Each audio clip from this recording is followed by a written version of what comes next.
Hi everyone, welcome back to my channel. Today we are doing some of the shopping from Jarir bookstore.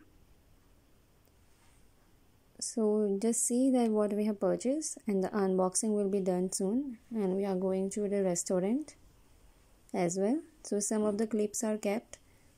Mostly I don't get time to shoot each and everything, but what I can I do it for the audience and to make my channel keeping on active.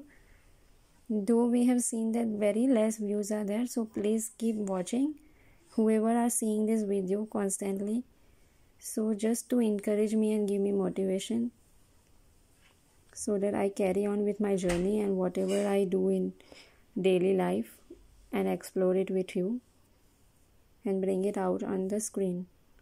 This was something I have noticed, to do some decoration in your ponds or putting it as a vase which is in the transparent, which will show the uniqueness. So here we get all that for makeups and for eyeliners,